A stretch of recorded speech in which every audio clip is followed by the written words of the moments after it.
എല്ലാവർക്കും നമസ്കാരം. നവനീതം ഹോംലി വ്ളോഗ്സിൻ്റെ പുതിയൊരു വീഡിയോയിലേക്ക് എല്ലാവർക്കും സ്വാഗതം. നമ്മളെ ഇന്ന് കുക്കിംഗ് ഒന്നും അല്ല കേട്ടോ കാണിക്കുന്നത്. വീട്ടിലുണ്ടെങ്കിലല്ലേ വീട്ടിലെ കാര്യങ്ങൾ കാണിക്കാൻ പറ്റൂ അല്ലേ. നമ്മൾ ഇന്നേ ഒരു യാത്ര പോവാം.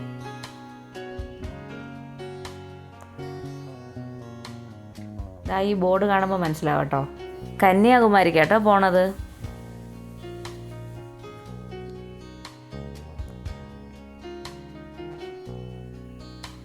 ഏതാണ്ട് തമിഴ്നാട്ടിലോട്ട് കയറാറായിട്ടുണ്ട് കേട്ടോ.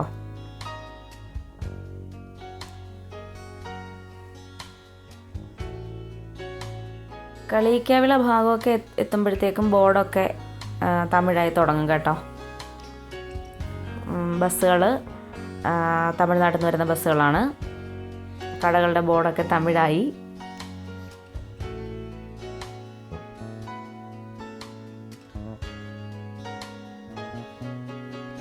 മലകളൊക്കെ കണ്ടു തുടങ്ങി. പശ്ചിമഘട്ടത്തിൻ്റെ ഭാഗമായ മലനിരകൾ.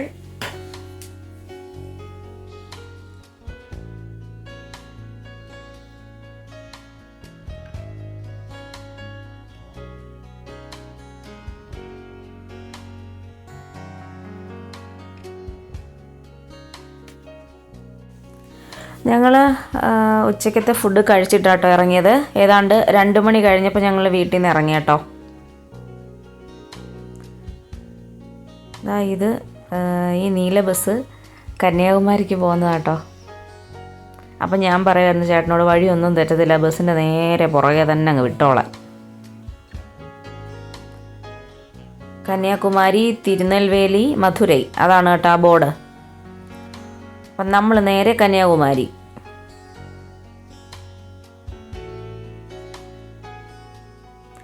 ഈ വൈറ്റ് കളർ പെയിൻ്റ് അടിച്ച ആ അമ്പലം കണ്ടപ്പോൾ ഞാൻ പറയായിരുന്നു കേട്ടോ, ഷിർദി സായിബാബയുടെ ടെമ്പിളായിരിക്കും. അപ്പം നോക്കിയപ്പോൾ അല്ല. പക്ഷെ ഞങ്ങൾ കുറച്ചും കൂടെ മുന്നോട്ട് ചെന്നപ്പോൾ അമ്പലം കണ്ടായിരുന്നു കേട്ടോ, ഷിർദി സായിബാബയുടെ ടെമ്പിള്. ഇതാട്ടോ ആ അമ്പലം. അങ്ങനെ താമരപ്പൂപ്പാടം. പൂവൊക്കെ കരിഞ്ഞു പോയതാണോ അതോ പറിച്ചെടുത്തതാണോ? പൂവൊന്നും കാണാൻ വലുതായിട്ടില്ലായിരുന്നു. മൊട്ടൊക്കെ അവിടെ നിൽപ്പുണ്ടായിരുന്നു. റോഡിൻ്റെ ഇപ്പുറത്തെ സൈഡിലും അങ്ങനെ തന്നെയാണ് കേട്ടോ, താമരപ്പൂപ്പാടമാണ്. ഇതൊക്കെ കണ്ടു പോകാൻ എന്ത് രസമാണ്. അങ്ങനെ നമ്മൾ ഫൈനലി എത്തി കേട്ടോ, കന്യാകുമാരി. Welcome to Kanyakumari.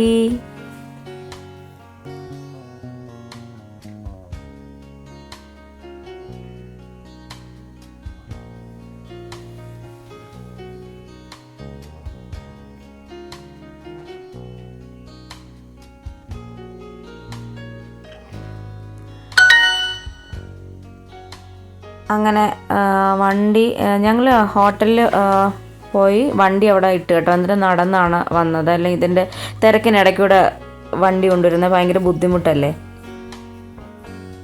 അപ്പോൾ വണ്ടി അവിടെ ഇട്ടിട്ട് നടന്ന് വന്നു. അല്ലെങ്കിൽ നടന്ന് വരാനല്ലേ നമ്മളിവിടെ വന്നതല്ലേ ഇതൊക്കെ കാണാൻ.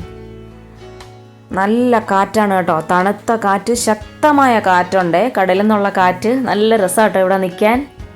വരാത്തവരൊക്കെ ഓടി വന്നോളൂ കേട്ടോ, അത്രയും രസമാണേ. അത് അങ്ങ് ദൂരെ കടൽ. ഇത്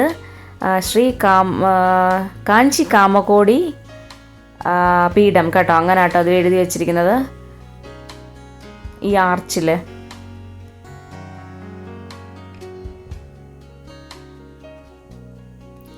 Arabian sea, Indian ocean, bay of Bengal. അപ്പം മൂന്നും കൂടെ സംഗമിക്കുന്ന ഒരു സ്ഥാനമാണ് കേട്ടോ, ത്രിവേണി സംഗമം.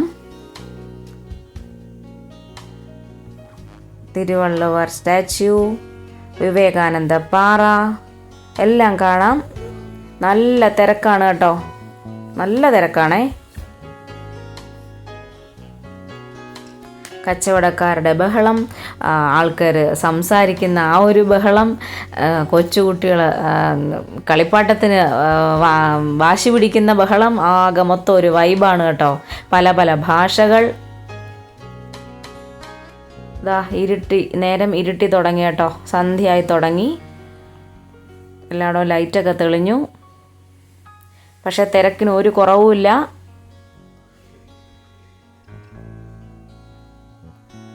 വിവേകാനന്ദ പാറ, അവിടെ ലൈറ്റൊക്കെ ആയി. അവിടെ ഗ്ലാസ് ബ്രിഡ്ജ് ഉണ്ട് കേട്ടോ. അവിടെ പോകണമെന്നൊക്കെ വിചാരിച്ചു, പക്ഷേ ഞങ്ങൾക്കത് പറ്റിയില്ല. ഇനി നിങ്ങൾക്ക് അങ്ങനെ അബദ്ധം പറ്റരുത്. ഞങ്ങൾക്ക് പറ്റിയ അബദ്ധം എന്ന് പറയുന്നത്, ഒന്നുകിൽ ഓൺലൈനായിട്ട് ബുക്ക് ചെയ്യാനുള്ള ഒരു ഓപ്ഷൻ ഉണ്ടായിരുന്നു കേട്ടോ, അത് ഞങ്ങൾക്ക് അറിയത്തില്ലായിരുന്നു. പിന്നെ 300 രൂപയ്ക്കും 75 രൂപയ്ക്കും ടിക്കറ്റ് ഉണ്ടെന്ന്, അത് ഞങ്ങൾക്ക് അറിയത്തില്ല. ഞങ്ങൾ വീട്ടിൽ വന്ന ശേഷം എൻ്റെ ഒരു ഫ്രണ്ടിനെ വിളിച്ചപ്പോഴാണ് അവളാണ് ഇങ്ങനെ പറഞ്ഞത്. ഈ 75 രൂപ ടിക്കറ്റ് ഭയങ്കര ക്യൂ ആയിരുന്നു. അത് ഞങ്ങൾ നോക്കിയപ്പോൾ നല്ല ക്യൂ. പക്ഷേ ആ ടിക്കറ്റാണ് 300 രൂപയ്ക്ക് എടുത്താൽ വേഗം പോകാൻ പറ്റുമെന്ന് ഞങ്ങൾക്ക് അറിയത്തില്ലായിരുന്നെങ്കിൽ 300 രൂപയുടെ എടുത്താൽ മതിയായിരുന്നു. അങ്ങനെ അറിയാതായി പോയി. ആർക്കും ഇനി അത് അബദ്ധം പറ്റരുത്. ഓൺലൈനായിട്ട് ബുക്ക് ചെയ്ത് നമുക്ക് ആ ഫെറിയിൽ പോവാം കേട്ടോ. യാത്ര ചെയ്യാൻ പറ്റും വിവേകാനന്ദ പാറയിലോട്ട്.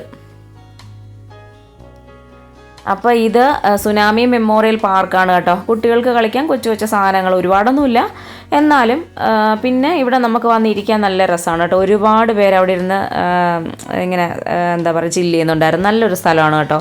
ഇത് സുനാമി മെമ്മോറിയൽ എന്നുള്ള ഒരു രീതിയിലുള്ള ഒരു സ്റ്റാച്യു ആണ് കേട്ടോ. അത് ഒരു സിംബോളിക് റെപ്രസെൻറ്റേഷൻ. ആ ഒരു തിര പൊങ്ങി വരുന്നു, അത് അരുത് എന്നുള്ള രീതിയിൽ കൈ കാണിക്കുന്നതും മറ്റേ കയ്യിൽ ഒരു തോണി എടുത്ത് പിടിച്ചിരിക്കുന്നതാണ് കേട്ടോ ആ സ്റ്റാച്യു. അപ്പോൾ സുനാമി പ്രശ്നമായതിന് ശേഷം ഉണ്ടാക്കിയ ഒരു സ്റ്റാച്യു ആണത്.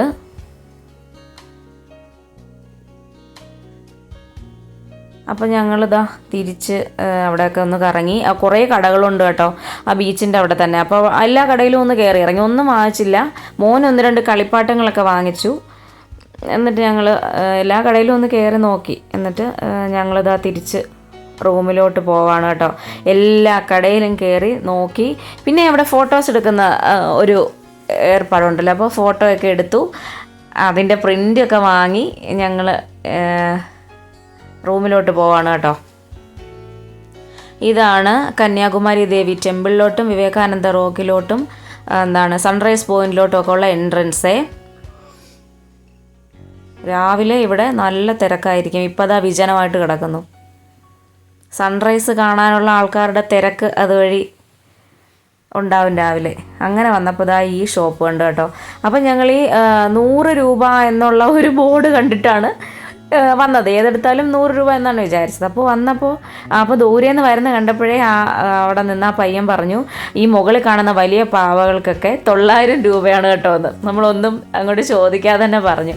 അവന് മനസ്സിലായി നമ്മൾ അങ്ങനെ വന്നതാണത്. കാര്യം അവൻ തന്നെ പറഞ്ഞു, എല്ലാവരും ഈ ബോർഡ് കണ്ടിട്ടിങ്ങി വരും, പക്ഷേ ഇവിടെ വരുമ്പോൾ നമ്മൾ പറയും ഇങ്ങനെ, എന്തായാലും ആ വലിയ പാവ ഞങ്ങൾക്ക് അവന് 550 രൂപയ്ക്ക് തന്നു കേട്ടോ. ആ ബോർഡ് എടുത്ത് ഞാൻ ചോദിച്ചു എങ്കിൽ പിന്നെ എന്താ അതെങ്ങനെ എഴുതി വെക്കാത്തതെന്ന്. അപ്പോൾ പറഞ്ഞാൽ ബോർഡ് എടുത്ത് മാറ്റിയ എന്തോ ഒരു ഭാഗ്യക്കുറവ് പോലെ അന്ന് ആരും ആ കടയിൽ കയറത്തില്ലെന്ന് അവൻ പറഞ്ഞു കേട്ടോ. അപ്പോൾ ആ ബോർഡിൽ എഴുതി ചേർക്കാമെന്ന് പറഞ്ഞു ഇനി യഥാർത്ഥ കാര്യം. അങ്ങനെ അവിടെ നിന്നൊരു ചെടിയുടെ പാവയൊക്കെ വാങ്ങിയിട്ട് ഞങ്ങൾ റൂമിൽ പോയി കിടന്ന് സുഖമായിട്ട് ഉറങ്ങി കേട്ടോ, ഫുഡൊക്കെ കഴിച്ചിട്ട്. അങ്ങനെ ഇതിപ്പോൾ കാണുന്നത് രാവിലെ 6 മണിക്ക് ശേഷമുള്ളതാണ് കേട്ടോ. ഈ കാണുന്ന ആൾക്കാർ മുഴുവൻ അവിടെ സൺറൈസ് കാണാൻ വേണ്ടി നിൽക്കുന്നതാണ് കേട്ടോ. ആകാശത്ത് ആ ലൈറ്റൊക്കെ ഓഫായി കണ്ടോ. അപ്പോൾ ആകാശത്ത് ചെറിയൊരു റെഡിഷ് കളറുണ്ടേ.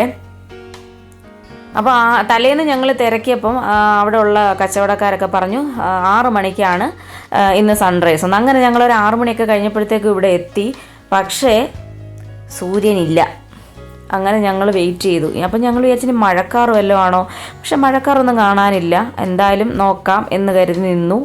അപ്പോൾ അവിടെ ഒരു പൂവൻ കോഴി കേട്ടോ, ഒരു കട്ടി പോലുള്ള എന്തോ ഒന്നിൻ്റെ മുകളിൽ കയറി നിന്നിട്ട് ഭയങ്കര കൂവലായിരുന്നു. അപ്പം ഞങ്ങൾ ഇങ്ങനെ പറയായിരുന്നു, അവനും സൂര്യനും തമ്മിൽ എന്തെങ്കിലും എഗ്രിമെൻറ്റ് കാണും, ഇത്രാമത്തെ കൂവലിനെ ഉദിക്കൂ, അങ്ങനെ വല്ലതും കാണുമെന്ന്. ഏതായാലും ഞങ്ങൾ ഏതാണ്ട് 3/4 മണിക്കൂറോളം അവിടെ വെയിറ്റ് ചെയ്ത് കേട്ടോ. ഈ കാണുന്ന ആൾക്കാർ മുഴുവൻ ക്ഷമയോടെ വെയിറ്റ് ചെയ്യുന്നത് ആ സൂര്യനെ ഒന്ന് കാണാൻ വേണ്ടി, ആ ഉദിച്ച് വരുന്ന ആ ദൃശ്യം ഒന്ന് കാണാൻ വേണ്ടി എല്ലാവരും അലർട്ടായി ക്ഷമയോടെ മൊബൈലെടുത്ത് വെയിറ്റ് ചെയ്ത് നിൽക്കുകയാണ് കേട്ടോ. അപ്പോൾ നമ്മൾ നിൽക്കുന്നതിൻ്റെ നേരെ ഓപ്പോസിറ്റായിട്ട് ചന്ദ്രൻ ഉണ്ടായിരുന്നു. ചന്ദ്രൻ പതിയെ താണ് പോകണുണ്ടായിരുന്നു കേട്ടോ. അപ്പോൾ അദ്ദേഹം പോകുമ്പോഴായിരിക്കും ഇദ്ദേഹം വരുന്നത്. അപ്പോൾ അങ്ങനെ കാത്തിരുന്ന നിമിഷം എല്ലാവരും കണ്ടോളൂ. കന്യാകുമാരിയിലെ സൂര്യോദയം ഇതാണ് കേട്ടോ. അങ്ങനെ അദ്ദേഹം വന്നു. ഒടുവിൽ എല്ലാവരും ഈ നോർത്ത് ഇന്ത്യൻസ് ഒക്കെ ഉണ്ടായിരുന്നു കേട്ടോ. അവരൊക്കെ ജയ് വിളിച്ചിട്ടാണ് ഈ ഒരു മൊമെൻറ്റിനെ വരവേൽക്കുന്നത് കേട്ടോ. അതൊരു ഭയങ്കര വൈബാണ് കേട്ടോ. ആരവത്തോടെ ആർപ്പ് വിളിച്ചാണ് ഈ സൂര്യനെ അവർ എതിരേൽക്കുന്നത്. നമുക്ക് ചുറ്റും തമിഴ്നാട്ടിലുള്ളവരും നോർത്ത് ഇന്ത്യൻസും ഒക്കെ ആയിരുന്നു കേട്ടോ. അപ്പോൾ ഇതാ മൊബൈലിൻ്റെ ബ്രൈറ്റ്നസ് ഒന്ന് കുറച്ചിട്ടിട്ട് കേട്ടോ. കാര്യം അദ്ദേഹത്തെ ഒന്ന് ഹൈലൈറ്റ് ചെയ്യാൻ വേണ്ടിയിട്ടാണ് അങ്ങനെ ചെയ്തത്. എന്തായാലും എത്രയോ വർഷത്തെ ഞാൻ കാത്തിരുന്ന് ആഗ്രഹിച്ച ഒരു ആഗ്രഹം ഇവിടെ സഫലമായി. ഈ കൂട്ടത്തിൽ നിൽക്കുന്ന ആൾക്കാരൊക്കെ മുമ്പ് കണ്ടിട്ടുള്ളവരാണെങ്കിലും എല്ലാം ഒരുപാട് സന്തോഷത്തോടെ ഈ മൊമെൻറ്റിനെ വരവേറ്റു. അപ്പം ഞങ്ങൾ തിരിച്ച് റൂമിലെത്തി കേട്ടോ. ഇത് റൂമിൽ നിന്നുള്ള ഒരു വ്യൂ ആണ് കേട്ടോ. അപ്പോൾ അതൊക്കെ കഴിഞ്ഞു. അവിടെ ഞങ്ങൾ അമ്പലത്തിൽ കയറിയിട്ടുണ്ടായിരുന്നു കേട്ടോ. കന്യാകുമാരി ദേവി ടെമ്പിൾ കയറി. അവിടെ നിന്ന് തൊഴുതിറങ്ങി ഫുഡൊക്കെ കഴിച്ചു, മസാല ദോശയൊക്കെ കഴിച്ചു. അത് കഴിഞ്ഞതാ കന്യാകുമാരിയിൽ നിന്ന് പോവാണ് കേട്ടോ. അപ്പോൾ tata bye bye Kanyakumari, see you later, see you again. അങ്ങനെ ഞങ്ങളിതാ പോന്നു. ഇനിയും വരാം എന്നുള്ള ആ ഒരു സന്തോഷത്തോടെ. ഒരുപാട് സ്ഥലങ്ങൾ കാണാനുണ്ടായിരുന്നു. മുപ്പന്തൽ വിൻഡ് ഫാം, ഇപ്പോൾ കണ്ട ആ ഒരു അമ്പലം കണ്ടോ, പഴനി മോഡലിലുള്ള ഒരു സിമ്പലൊക്കെ അതിൽ ഉണ്ടായിരുന്നു കേട്ടോ. അപ്പോൾ ഇതാ നമ്മളെത്തിയത് ശുചീന്ദ്രം ക്ഷേത്രത്തിലേക്കാണ് കേട്ടോ. ഇവിടെ വന്ന വഴിക്ക് തന്നെ ഞങ്ങൾ അറിഞ്ഞു ഇവിടെ ഉത്സവം തീർന്നതേ ഉള്ളൂ. അപ്പോൾ ഉത്സവത്തിൻ്റെ ഭാഗമായിട്ട് ഒരുക്കിയ തേരൊക്കെയാണ് കേട്ടോ അത്. 3 പടുകൂറ്റൻ തേരുകളാണ് കേട്ടോ കണ്ടത്. നല്ല വലിപ്പത്തിലും നല്ല ഹൈറ്റിലുമാണ് കേട്ടോ അത് നിർമ്മിച്ചിരുന്നത്. അത് 4 വീലുകളിലാണ് അത് മൂവ് ചെയ്യുന്നത്. അപ്പോൾ വലിയ തേരാണ് കേട്ടോ.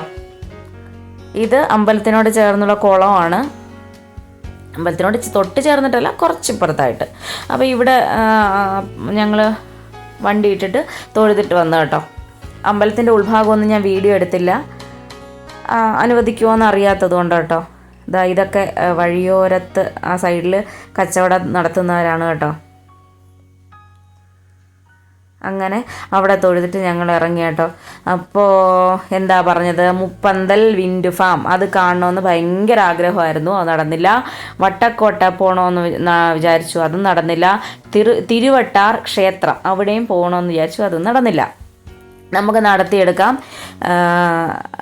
നടക്കട്ടെ. ഇനിയും നമ്മൾ വരുമല്ലോ, അപ്പോൾ നടക്കട്ടെ. അപ്പോൾ ഇപ്പം നമ്മൾ പോകുന്നത് ഇത് തിരിച്ച് നമ്മൾ നേരെ തിരുവനന്തപുരം ഭാഗത്തേക്കാണ് കേട്ടോ പോകുന്നത്. അപ്പോൾ തിരുവനന്തപുരം ഭാഗത്തേക്ക് പോകുന്ന വഴിയിൽ ഇനി അടുത്തതായിട്ട് നമ്മൾ പോകുന്ന ഒരു സ്ഥലം എന്ന് പറയുന്നത് കുറേ നാളായിട്ട് വീണ്ടും ഞാൻ പറയുകയാണല്ലേ, കുറേ നാളായിട്ട് കാണാൻ ആഗ്രഹിച്ചു എന്ന്. പക്ഷേ ഇത് എനിക്കൊരു ലിസ്റ്റുണ്ട് കേട്ടോ, കുറേ സ്ഥലങ്ങൾ അതിലുൾപ്പെട്ട സ്ഥലങ്ങളാണ് കേട്ടോ. അപ്പോൾ അങ്ങനൊരു സ്ഥലത്തോട്ടാണ് ഇനി പോകുന്നത്. അതായത് 1956 തമിഴ്നാടെന്നും കേരളമെന്നും വിഭജിച്ച സമയത്ത് ഭാഷാടിസ്ഥാനത്തിൽ വിഭജനം ഉണ്ടായപ്പോൾ, അതായത് ട്രിവാൻഡ്രത്തേക്കുള്ള വഴിയാണ് കേട്ടോ. വിഭജനം ഉണ്ടായ സമയത്ത് ഈ പറയുന്ന സ്ഥലം, അതായത് പത്മനാഭപുരം പാലസിലോട്ടാണ് കേട്ടോ പോണത്. അപ്പോൾ ഈ പാലസ് കേരളത്തിൻ്റെ ഭാഗമാവുകയും ഇപ്പോൾ അത് നോക്കി നടത്തിപ്പ് കേരളത്തിൻ്റെ ഉടമസ്ഥതയിലാവുകയാണ് കേട്ടോ ഇപ്പം.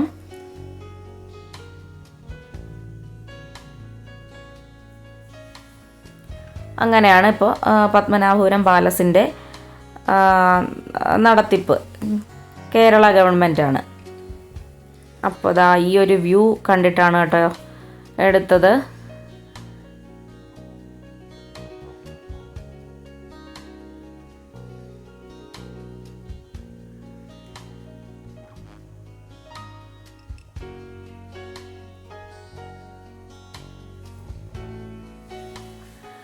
ആറാണോ കായലാണോ കുളമാണോ എന്നൊന്നും അറിയില്ല കേട്ടോ, എന്തോ ഒരു ജലാശയം.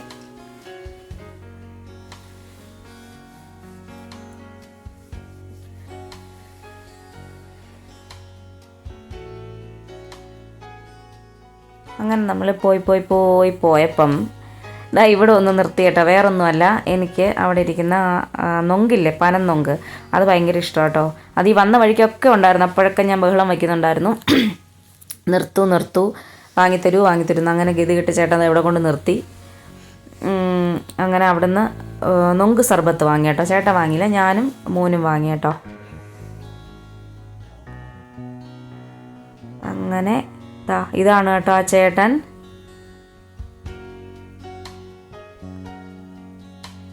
ഒരു പാവം ചേട്ടൻ കേട്ടോ. ആ ചേട്ടനോട് കുറേ വിശേഷങ്ങളൊക്കെ ചോദിച്ചു. ആ ചേട്ടൻ്റെ വീട് എവിടെ, ഈ വീട് തൊട്ടടുത്താണ് എന്നൊക്കെ പറഞ്ഞു കേട്ടോ. അങ്ങനെ ഞങ്ങൾ അതൊക്കെ കുടിച്ചിട്ട് വന്നത് പത്മനാഭപുരം കൊട്ടാരം എൻട്രൻസ് ആണ് കേട്ടോ. അങ്ങനെ ഞങ്ങൾ അകത്തോട്ട് കയറി. ആ പുല്ലിൽ ഇങ്ങനെ ഡിസൈൻ പോലെ വെട്ടി ഇങ്ങനെ റെഡിയാക്കി വെച്ചിരിക്കുന്നത് ഒരു വൃത്തത്തിനകത്ത് രാജകൊട്ടാരത്തിൻ്റെ മുദ്ര എന്നൊക്കെ പറയില്ലേ നമ്മൾ, ആ ഒരു ശംഖാണ് കേട്ടോ. അപ്പോൾ ഞങ്ങൾ ടിക്കറ്റൊക്കെ എടുത്തു. ചെരുപ്പ് വെളിയിൽ സൂക്ഷിക്കണം കേട്ടോ. അപ്പോൾ ചെരുപ്പ് വെളിയിൽ കൊടുത്തു. എന്നിട്ട് ഞങ്ങൾ ഉള്ളിലോട്ട് കയറി. അപ്പോൾ കൊട്ടാരത്തിൽ ഉപയോഗിച്ചിരുന്ന ആട്ടുകട്ടിലുകളും തൊട്ടിലുകളും രാജാവിൻ്റെ കട്ടിലും ഒക്കെയാണ് കേട്ടോ. ഇത് കണ്ടോ ഈ ഒരു വ്യൂ, അത് ആ മലനിരയുടെ ഏതാണ്ട് അടിവാരം പോലെയല്ലേ ഈ കൊട്ടാരം. അത് ആ മലയുടെ പേരെനിക്കറിയില്ല കേട്ടോ, പക്ഷേ നല്ലൊരു വ്യൂ. ഇതാണ് കേട്ടോ കൊട്ടാരത്തിലെ സ്ത്രീജനങ്ങളൊക്കെ മേക്കപ്പിനായിട്ട് ഉപയോഗിച്ചിരുന്ന റൂം. അത് ബെൽജിയം കണ്ണാടിയാണ് കേട്ടോ. വീണ മദ്ദളമൊക്കെ ഉണ്ട്. ഈ ഒരു പിക്ചർ ഏതെങ്കിലും സിനിമയെ കണ്ടതായിട്ട് ഓർക്കുന്നുണ്ടോ? ഒന്ന് കമൻറ്റ് ചെയ്യൂ കേട്ടോ. ഇത് കൊട്ടാരത്തിൽ ഉപയോഗിച്ചിരുന്ന പാത്രങ്ങളാണ് കേട്ടോ. അതൊക്കെ ഇപ്പോഴും അങ്ങനെ തന്നെ സൂക്ഷിക്കുന്നു. ഇങ്ങനെയുള്ള ഇടവഴികളും വരാന്തകളും ഒരുപാടുണ്ട് കേട്ടോ.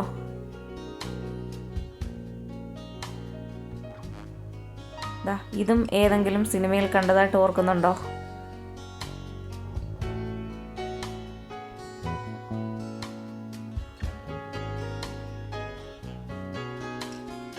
വീഡിയോ നന്നായിട്ട് ഷെയ്ക്ക് ചെയ്യുന്നുണ്ട് കേട്ടോ എൻ്റെ കയ്യിലിരുന്നിട്ട്.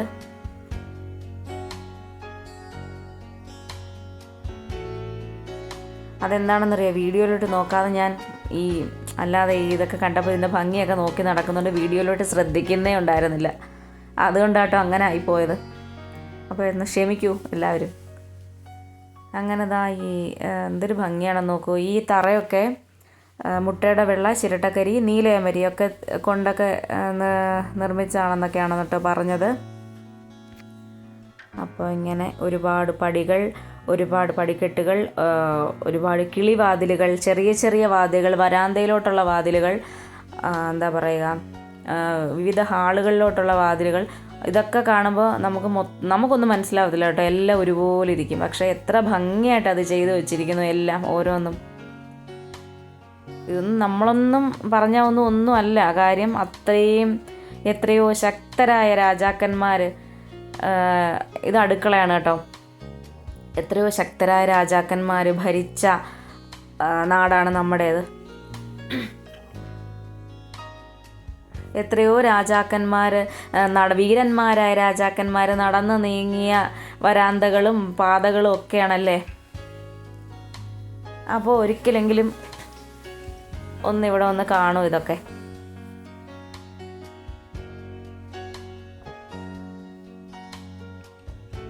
ഈ ഇറങ്ങിപ്പോകുന്ന ഈ ഓപ്പൺ ഏരിയ കണ്ടില്ലേ, ഇവിടെയാണ് രാജാവ് വന്ന് ഭക്ഷണമൊക്കെ കഴിച്ചിരുന്നത് എന്നൊക്കെയാണ് കേട്ടോ പറഞ്ഞത്. വലിയൊരു ഹാള് പോലെ. അങ്ങനെ ഞങ്ങൾ അതൊക്കെ കണ്ടു, പാലസൊക്കെ കണ്ടു. പിന്നെയും കുറേ കാഴ്ചകളൊക്കെ ഉണ്ടായിരുന്നു. അപ്പോൾ അതൊക്കെ കണ്ട് ഞങ്ങൾ നേരെ ലുലു കണ്ടു തുടങ്ങിയിരിക്കുന്നു. അങ്ങനെ ഞങ്ങൾ അവിടെ നിന്ന് ഇറങ്ങി വന്ന് നമ്മുടെ ട്രിവാൻഡ്രം ലുലുവിൻ്റെ അവിടെ എത്തിയിട്ടുണ്ട് കേട്ടോ. അപ്പോൾ നമ്മുടെ രാജ്യമായി എത്തി. ഇനി വീട്ടിൽ ചെന്നിട്ട് കുറേ ജോലികൾ. അപ്പോൾ ഇതൊക്കെയാണ് കേട്ടോ ഇന്നത്തെ വീഡിയോയിലെ വിശേഷങ്ങൾ. എല്ലാവർക്കും വീഡിയോ ഇഷ്ടപ്പെട്ട് കാണുമോ എനിക്കറിയില്ല. നിങ്ങൾ ദയവായി ചാനൽ സബ്സ്ക്രൈബ് ചെയ്യൂ. തെറ്റുകുറ്റങ്ങളൊക്കെ ഉണ്ട്, എഡിറ്റിങ്ങിലും വീഡിയോ എടുക്കുന്നതിലും ഒക്കെ കുറ്റങ്ങളും കുറവുകളും ഒക്കെ ഉണ്ട്. എല്ലാവരും ഒന്ന് ക്ഷമിക്കും, നമുക്ക് നന്നാക്കാം. അതിന് നിങ്ങളുടെ സപ്പോർട്ട് എനിക്ക് വേണം. അപ്പോൾ ദയവായി ചാനൽ സബ്സ്ക്രൈബ് ചെയ്യൂ. Thanks for watching.